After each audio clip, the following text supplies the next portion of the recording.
why and how those that are here right now can make 2020 the best year of their lives. If you could give me actionable steps, and that's what I'm shooting for, actionable steps to make 2020 the best year of your lives, I would love to hear both of your perspectives. So by the end of the interview, we have a nice maybe 5 to 10 to 20 steps of how to make 2020 the best years of our lives.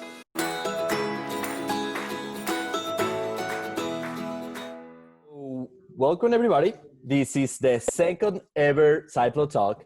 And first of all, I want to thank you because just you being here, it already tells a lot about how we're gonna be able to turn this 2020 the best year of our lives. I'm here today to announce three actually amazing guests we have today.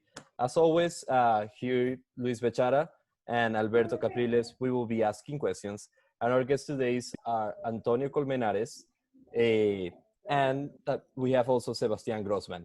Together, they made sure to make their 2020 their best year of their lives by starting something amazing. I've been following for a while what they've been doing, and it's great. I mean, as for now, if you watch any of their podcasts or any of their videos on Instagram, you can already change a little bit about your mentality, about what is going on in the world, and more importantly, to develop habits that's gonna take you anywhere in life.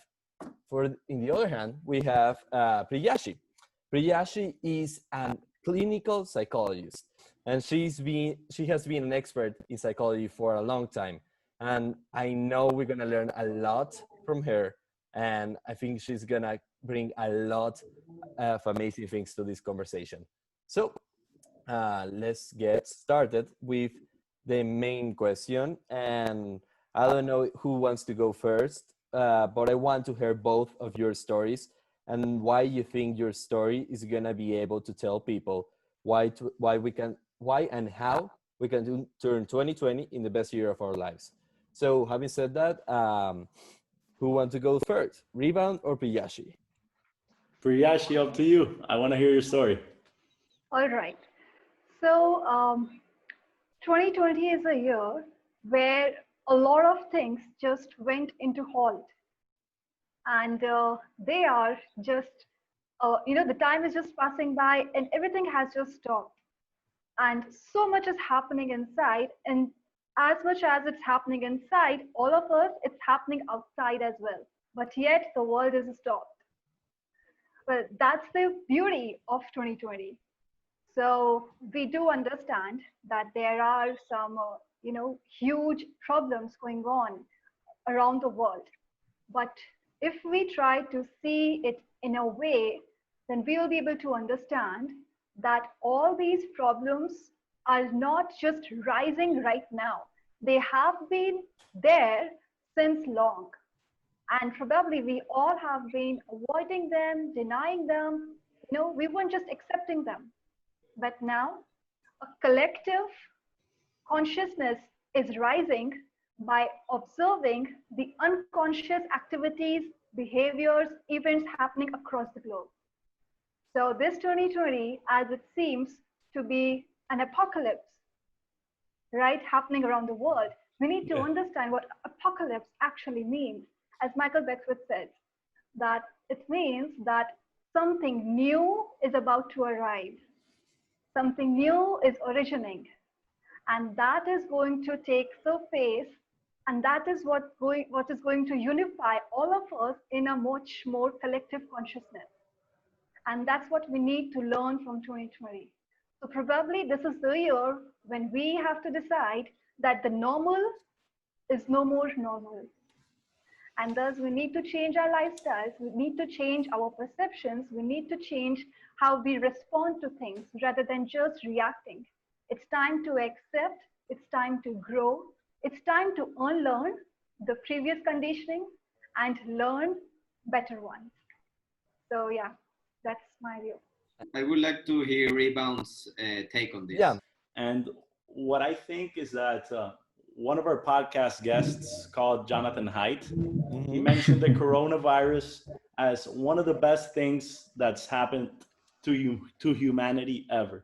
Because prior to this, we were all in the rat race. We were all basically stuck on autopilot, doing the same things over and over again. Especially, I have a lot of colleagues that instead of, diving deeply into their subconscious, meditating, reading, learning, they were solely going to parties, having fun, which is great, but it becomes a problem once you're only doing that and you're not doing it as a celebration. You're partying because you want to party. You want to escape something. You want to escape reality or the anxiety that you have because of the future, because we're in uncertain times, especially at our age. Mm-hmm. And that's part of the reason why we started Rebound, which I'm sure my partner can expand on. The main thing is that there needs to be a purpose, right? And sometimes it doesn't need to be a purpose, but a purpose really, really helps to bring more value to the table. and you So, could mhm. and you could use that purpose as an incentive. You say, okay, I'm going to get 3 interviews down this week, or I'm going to go to the gym 5 times this week, and then if I do that, then I'm going to party because I'm going to celebrate my small win, Mm, instead of, oh, I'm just going to party, I'm going to get drunk, whatever, because I have nothing else to do. That's where the Right. problem arises. That's reinforcing. Hmm. positive reinforcement, right? Yes, great. That's it. Perfect. Cool. Cool. So yeah, Sebastian, anything you would like to add on regards to that? Yes, I mean, talking about purpose, I think a big why and a big reason of why we started Rebound, it wasn't because we had a purpose, but more of we had a lack of purpose. We didn't know what to do with our lives. We're in college, we're partying a lot. We didn't know if we had the right habits. We didn't know if we had that right career. So we kind of had to stop and think, all right, so are we using our time wisely? What do we want to do? And we talked about, we both like technology. Let's develop some skills. So we decided that we wanted to learn how to code. I took a semester off. I did a boot camp. Antonio went to Madrid. He also did the same boot camp. We both learned how to code and we talked about, all right, so how are we going to add value? What's going to be our purpose? How are we going to help people? We're both reading a lot about Tony Robbins, Joe Dispenza, how these people focused on failures and overcoming these failures. So we Mhm. wanted to learn. We know that the best way to learn is to learn from the best, to learn from experts. So we wanted to get to know these people and ask them about adversity, ask them about how they overcame their failures, and get their tips, tools, and techniques to overcome their adversities. So after that, we started Rebound Talks, where we record all these interviews with our amazing guests, and we wanted to take it up a notch, and we wanted to build something that could help people overcome these adversities, not only by listening to the podcast, but in a more interactive way. So we created this thing called Survival Kits, which a survival kit essentially is a guide, a step-by-step guide of overcoming a specific adversity. We collaborate with one of our guests and a team of psychologists that we have on our side, and we develop the best guide for overcoming a specific adversity. And that's what we created Rebound, and that's the purpose that we added and that we're striving for. We want to help college students overcome their adversities because we know that mental illness is a very big problem going on in the United States and in the whole world. And college students are facing a big part of it. We both faced it, so that's why we want to help them out. Yeah, no, no, that's awesome, man. That's exactly, I think, how we came down to the idea that we need to start doing these kind of conversations. As you mentioned, there are already experts out there. I mean, we even have an expert among us right now. Yeah. In this case, Mhm. is Priyashi. But the problem is that sometimes people is not finding that expertise or is not appreciating that expertise, and maybe that makes us think that the problem is the format.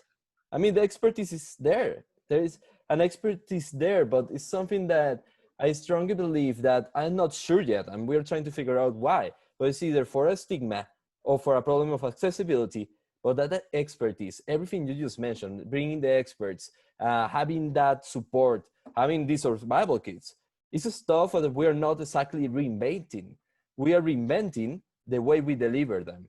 And I think that's what the world needs right now, especially because right now, as you mentioned, there is an special awakening. There is something going on right now that made us realize, yeah, there is a vacuum. There's something that we need to fill. And right now is when I need those tools. And that's why everything here started. And I think that's why we are having this conversation today and moving more towards the conversation.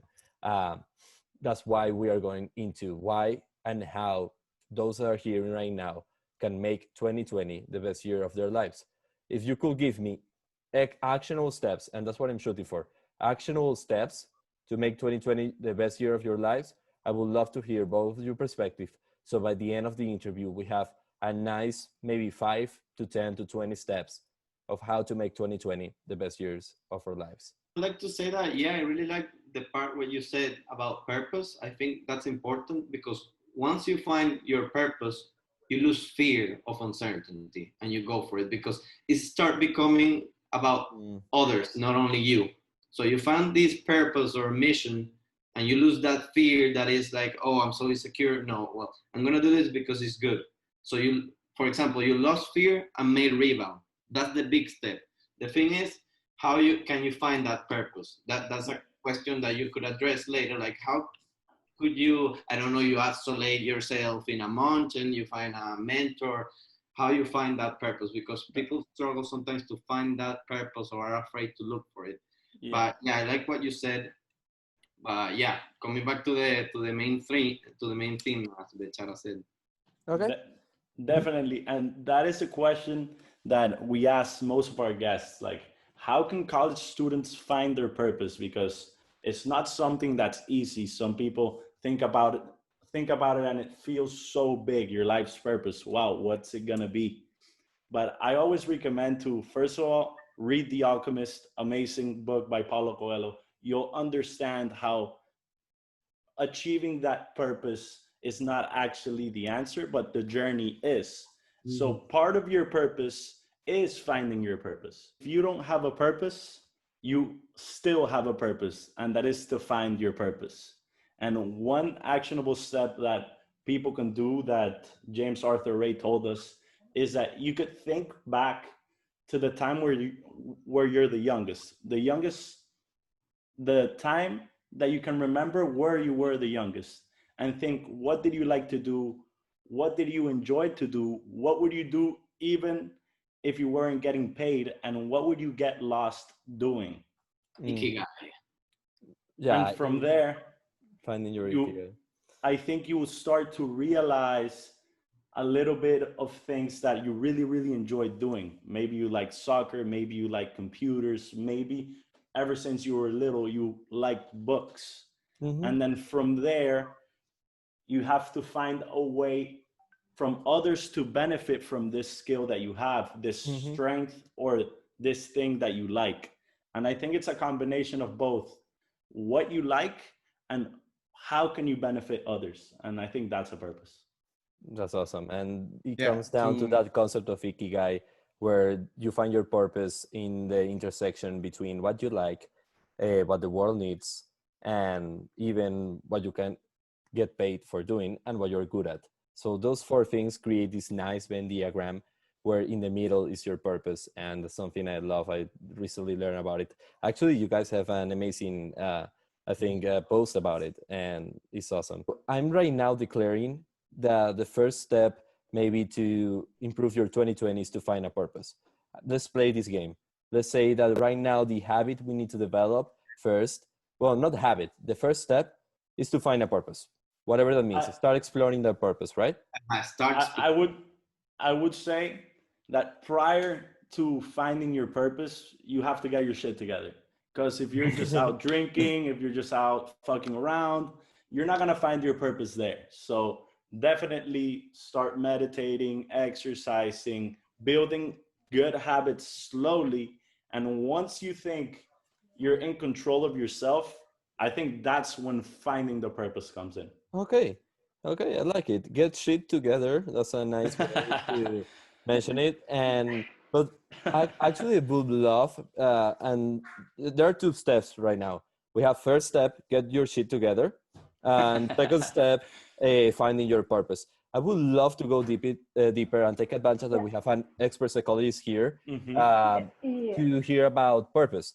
And in which point in early child development, we tend to lose that purpose and why.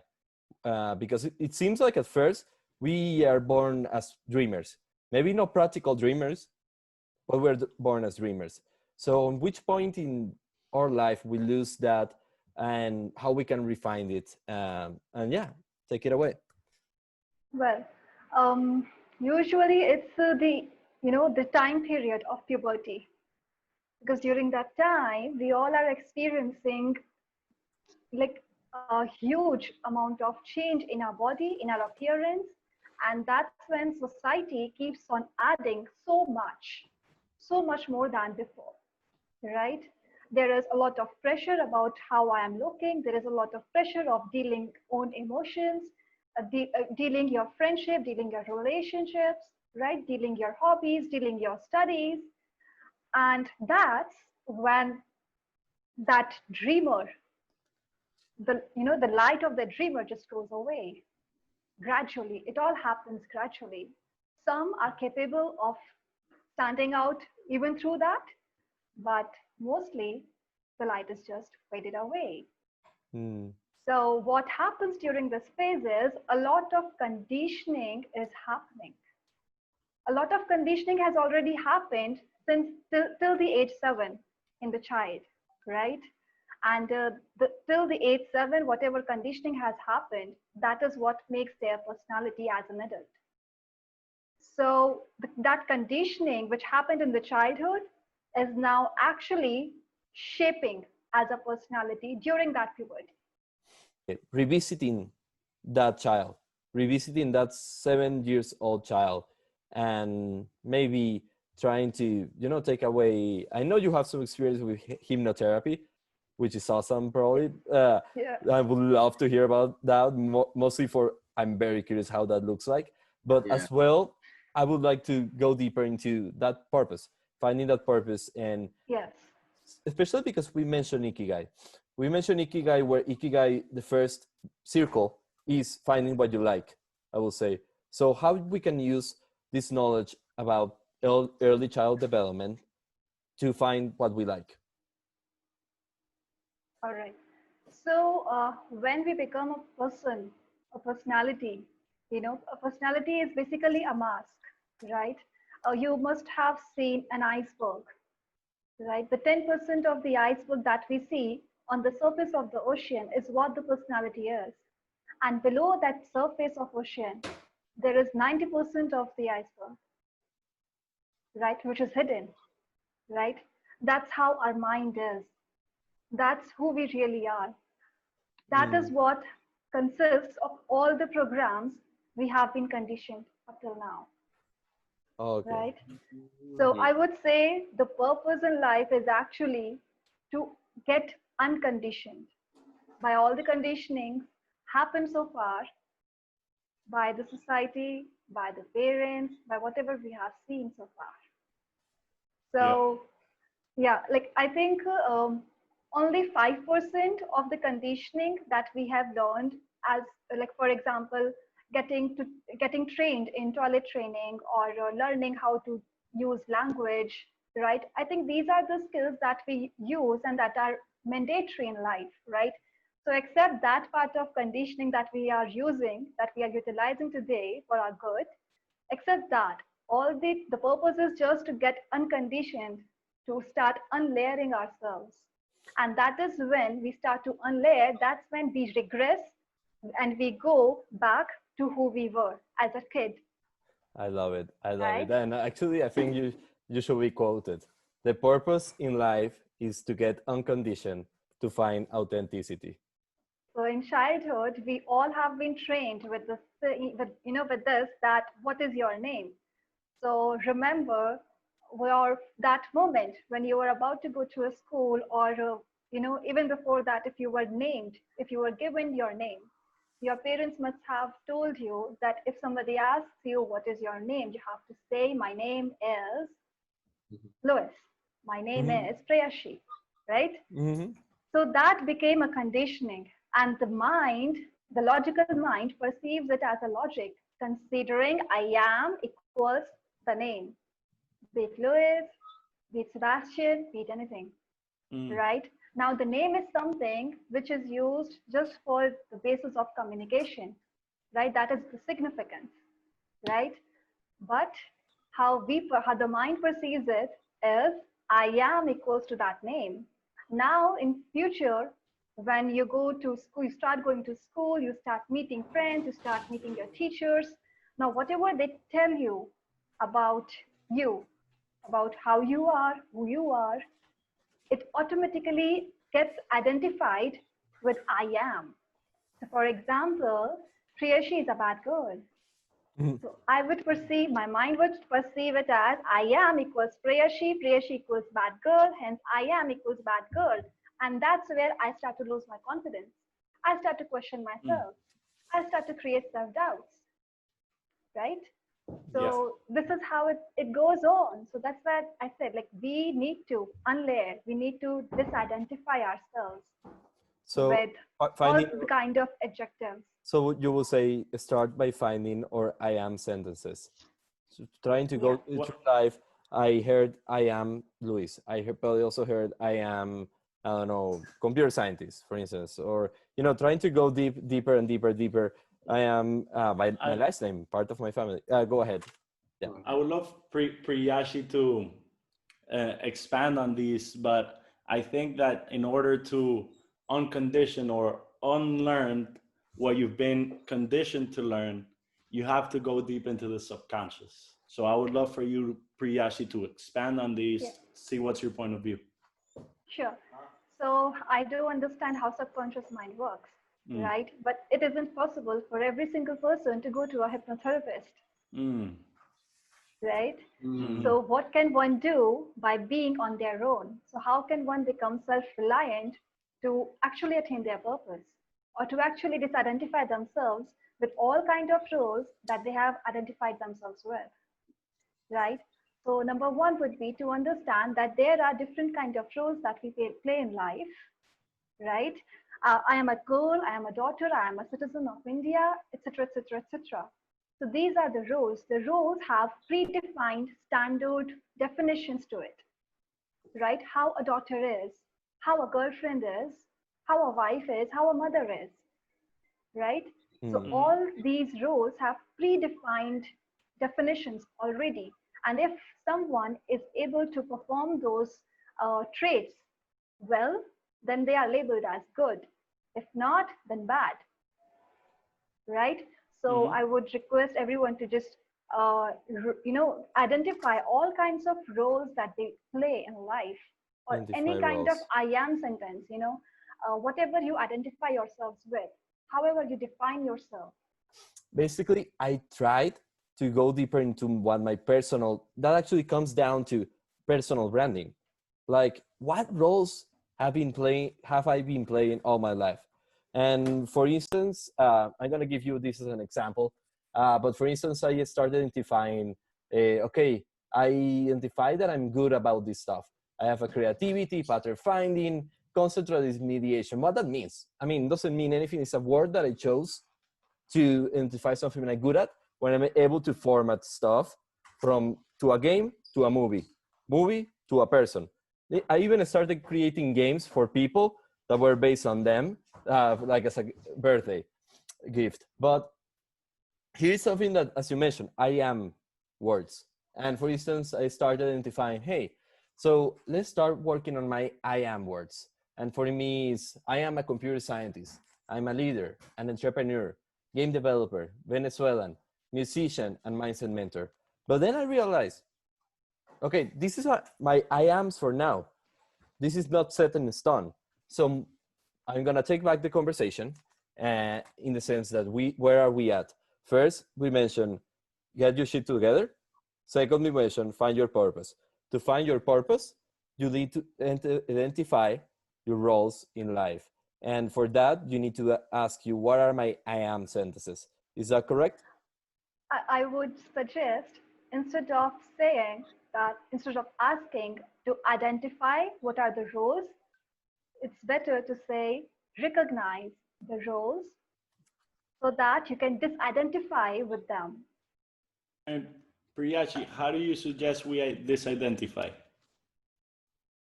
Well, so that's where all these activities or exercises of meditation, mindfulness, all these steps in.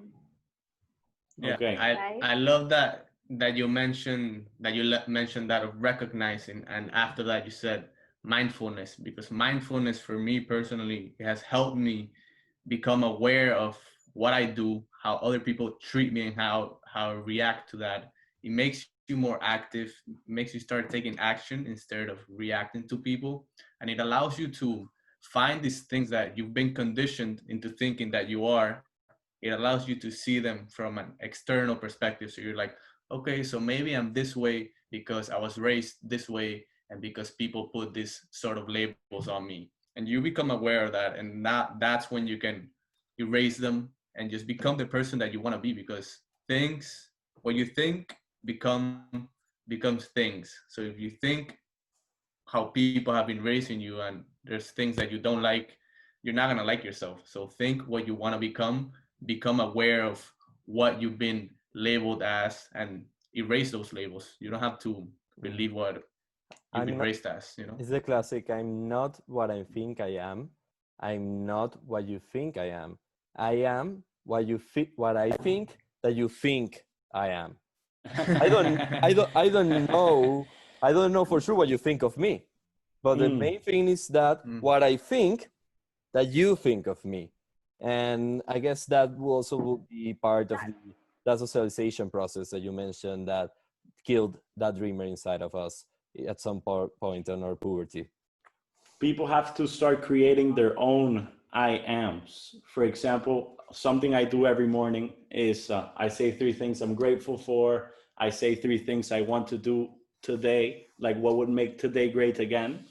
And then I don't say them, I write them down. And then lastly, I say I am.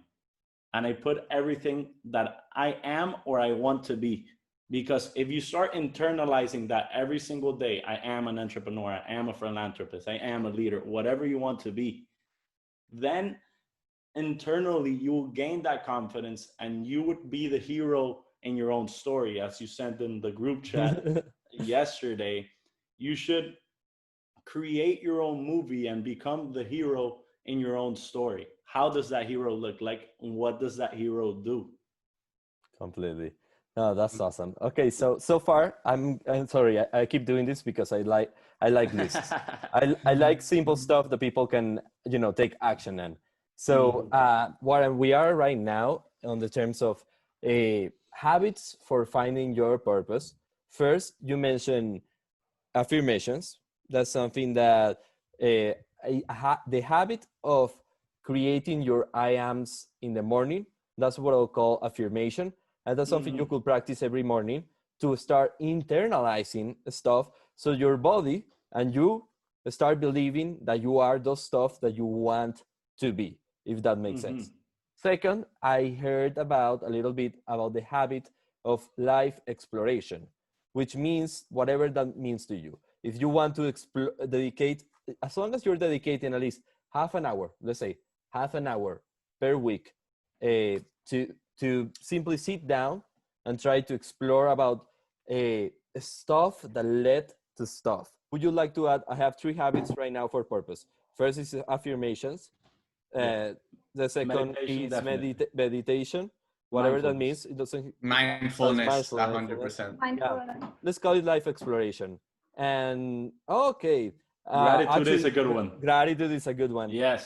That's something I love to do at the end of the day. What I'm grateful for, and something that actually I like to ask my clients. Like, but I ask it this way: what are you proud about this day that you did?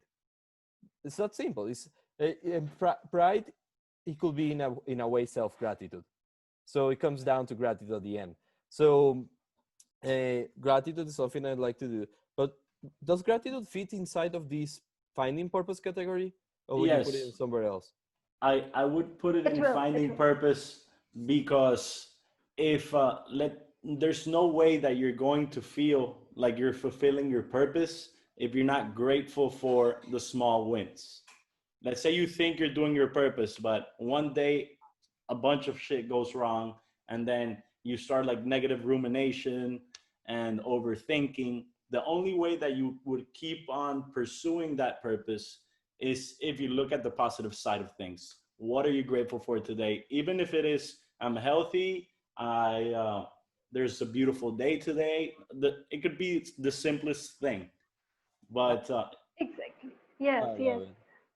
Adding to that, like one aspect, like another aspect to, viewing this is, um, if there is a problem which has just standing on our face, and that problem, when that problem comes, we feel low confidence, we feel anxious, we are like, we don't know what to do. But if we are grateful that I am alive, I have this body which is fully functional, I have my mind which is fully capable of understanding what to do, that is when I would be, or anyone would be able to understand that the solution lies within them. So And that's when they will be able to face their problems. the same people brought up in the same environment with the same family, with the same values, with the same cultural programming could look at the problem in two completely different ways. Different Because ways. one brother might focus on the negative things and ruminate, get depressed, and fall into a downward spiral, while the other brother might look at what he's grateful for and look at setbacks as obstacles and sees what he can learn from these setbacks. So it's very important that you have the correct mindset, no matter what your programming is. So the worst thing that could happen to you could also be the best thing that could happen to you. It all To someone depends, else. or maybe to you. I mean, like there are two ways for me, and here's taking back. Uh, I will add an extra step, first one, about the perspective, and it's that realizing that you could have either a victim mindset and say, "Oh, I'm such a victim that this happened to me this year. Everything is going down. I feel so bad. Like, why me? I was supposed to graduate this year. It was supposed to be happy. Whatever." You Mm-hmm, could have that mm-hmm. mindset, and I'm not taking away that emotion. I understand your pain. I understand it completely. I'm not disqualifying your emotions. That's completely valid, and I don't have an idea how you feel because that's an experience that only you can feel. But what I'm saying is you could either grab those emotions and let them bring you down, or you could simply take those emotions and let them feel you and realize, okay, I'm gonna use these to find something positive and maximize it. So for instance, okay, yeah, uh, I'm not able to see my friends, but that can also translate into, okay, I can connect with more people and I have more free time and more control when I connect with those peoples, and which in turns ends up on being a more free schedule, let's say. And with Mm-hmm. that time, you can start an amazing, I don't know, new project. And Mm-hmm. that's kind of what happened to me. Like my story this summer is, hey, yeah, my summer internship got canceled. My summer internship got canceled. But instead of me complaining about it, of course I felt bad at first. Everybody's gonna feel bad. That happens. The emotions are not, you They're can't human. control, you can't control the first thing you think, but you always can control the second thing you think. And that's where mentality is coming. Having the right mentality can help you turn a bad thought into a good thought and a good thought into results. And that's what I think we are supposed to do this year. So taking it back, first, realize that you can turn this year around. That's something that I don't know what is your situation. I understand there are different situations, but no matter what, there is always a way to improve your situation. That's something that I think is a given in life, unless you're dead. In that way, you cannot, come back to life. And we could talk about reincarnation later or that kind of stuff. Let's go deeper into that. But yeah, basically that's the thing. No matter what your situation is, as bad as it is, it could be better. Even if you're in the top of the world, you could go to the sky. So you can realize that you can take this advantage to improve your life. Second, um, understand that you need to first gather what you have. Understand your resources, aka, as you mentioned, get your shit together. Mhm. I call it just organize your time and realize what are your most important priorities and what of those priorities you actually like. And from that, you can may able to start adding that priority, which is our third step for getting, turning this 2020 around. The third step is finding your purpose. And to find your purpose, or let's rephrase that, start finding your purpose, because that's not something you're gonna. Some people take 5 minutes to realize after hearing this, some people it's gonna take years to realize after hearing this. But what you can control, and you can focus on what you can control. What you can control is that you can start dedicating, I don't know, every 30 minutes every morning to start doing affirmations of the person you want to be. You could start dedicating 30 minutes every week to start being mindful, meditation.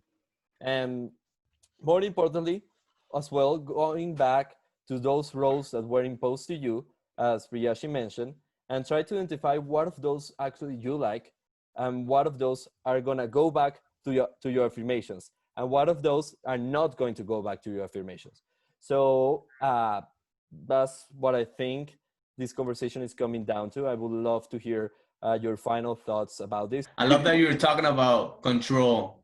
You were talking about control, and I think it's having this mindset of knowing that there are things that you can control and things that you have literally no control over, like your internship, the fact that there was a coronavirus pandemic and you can't control it. So why waste energy? Why waste emotions into something that you can't control at all? And I learned this a lot from Stoicist philosophy from William B. Irvine. We actually released the interview yesterday, and he talks about this, the dichotomy of control, what Stoicists have. Put energy in the things you can control. Don't worry about the things you can't, because there's nothing you can do. I like it. Priyashi? So when it comes to purpose, I think it's more about unleashing the purpose, and or we could say recognizing the purpose, because the purpose already exists within us. It's already living within us. It's just that there are so many layers that we are unable to recognize it, we are unable to access it, we are unable to exercise it, we are unable to live it, right? And when I say that we need to understand roles, we also have to understand that if we remove or discard all those roles, there is an individual, right, beneath all those roles. All you need to do is you need to empower that individual, right? That's when affirmations and all these things comes in, right? Okay. And you can also understand it as if there are waves, and the waves, they signify our thoughts and emotions which come and go. They are temporary, right? But inside those waves, there's a huge, deep ocean, which is stable, quiet, peaceful, and alive, right? That ocean is who we really are. And our thoughts and emotions are just like the waves of the ocean. Okay.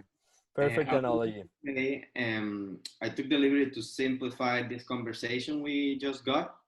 And I found that mainly we got 5 steps to find a purpose. I want to see if you agree. First, what I saw is that you need to be aware there is something to change. That's before getting your shit together, as we said. So be aware there is something to change. Get your shit together, because change starts in the mind. Uncondition yourself, but stay with the part of the conditioning that is useful. Then condition yourself on what you want to be, what you talked about, Antonio, and then gratitude, that I think it goes connected with giving something back, help others. I would say that will get you into a spiral of success and taking your purpose. And I will add one top on the cherry. All the stuff, you can plan it. Yeah. You can plan it. And that's why we are success planning. Sorry, I need to say it because it's our mission. That's why we are success planning. Because all those 5 stuff, you can plan them. You can start, but you need to start with a plan. You cannot get what you ask for. So write it down. It doesn't need to be that complex, but start by writing it down, and then you can always go to SitePlow.com to start your plan. So yeah, finish, Antonio, what you were about to say. And with that, you can't achieve any of this with a closed mind. You have to be open-minded, active listening, and understand that you don't know most of the things that are out there. So you always have to be curious, open to learning new things. And if you learned something that you like, start applying it little by little. Because if you don't, then it's just nothing. Knowledge without application is worthless. I love it. Definitely. Like I think like being vulnerable is one of the quality it takes. So that's the first challenge. And if someone has has this will to be vulnerable, to come out of their comfortable zone, then definitely they can have a long journey, and they can just start to understand that who they really are and what their purpose is. So yeah, and that's where pain, convert your pain into your purpose. That's how it goes. So that's the entire journey. Okay. Okay, Oh, nice. perfect. Thank you so much, because there is no denying the value that this was created. This conversation is to be continued because I love this combination and how it turned out to be. So you will hear back from me asking you to come back and to continue this conversation. Other than Sure. that, thank you so much for your time, and thank you for everyone who joined to the recording as well. I mean, this is what we're looking for: people that are willing to help other people, and that's what you were doing when you got it. That's what you two did when you came here. You three did when you came here, and also all the people that joined. That's what you were doing because you really contributed. Someone mentioning gratitude, and that's kind of what we're looking for. That interaction. Like if you have your advice and you want to be heard, you can either one join these talks every Thursday, like the recording, so you can influence how the talk goes, and two, you can always as well apply to be a speaker. We really want your message to be delivered. So thank you so much, and keep SitePlowing. Have an amazing day, and start working on turning your 2020 the best year of your lives.